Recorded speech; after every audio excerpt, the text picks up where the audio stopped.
kitabların bir hissesi Guinness Rekorlar kitabıdır. Size olarak gösterir. Üç kitabı bize sevgimiz ve Xanlı hediye edib. Heydər Əliyevin şəxsi imzası ilə kitabdır. Fidel Castro şəxsi imzası ilə kitabdır. Che Guevara'nın son məktubudur kızının imzası ilə. Siz burada Xoşan xanımda imzasını görə bilərsiniz. Bu vitrində gördüyünüz kitabları Zərifə xanım özü nəşr etdirib. 88-ci ildən bu ilə qədər hal-hazırda da bu kitablar nəşr olunurlar. İkinci vitrində isə miniatür kitablar və nadir kitablardır. Yukarıda orada Yeniyevin dünyada cəmi 10 belə kitab var. O Pushkinin sağ olduğu dövrdə nəşr olunur. Ortada Vasiliy Krılova. Если посмотрите в ту сторону,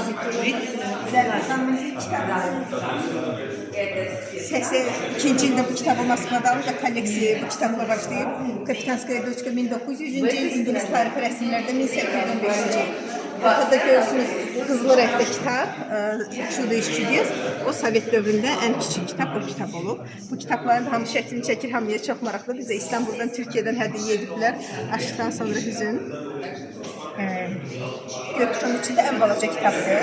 Burada göktuğun içində siz ağ dairə görürsünüz. Ortada yox, yuxarı tərəfində qara nöqtə var. Nöqtə 22 səhifədən ibarətdir. Siz burada kitabın səhifələrini də görə bilərsiniz. Lazerlə yazılıb, 4 fəslin çiçəkləri adlanır. İngilis dilində yazılıb, Yaponiyada nəşr olunub. Dünyada cəmi 250 kitab var, 174-cü kitab Azərbaycandadır. Kolleksiyada ən qədim kitab Quran kitabıdır. 17-ci əsr Səudiyyə Ərəbistanının bizə hədiyyədir. Burada Quran, Bibliya var, bu vitrində yalnız dini kitablar görürsünüz.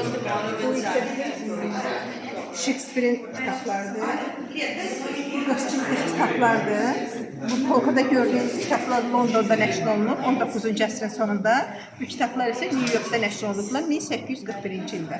Burada Turgenevin Mumu İngilis dilində New Yorkda nəşr olunub 1903-cü ildə. Bunlar cib kitablardır, əvvəllər bunu insanlar ciblərində gəzdirib oxuyurmuşlar. Bu kitablar isə bizə Amerikalı rəssamlar hədiyyə edir. Bu saf formasında kitablardır. Sevgi, dostluq, ailə haqqında.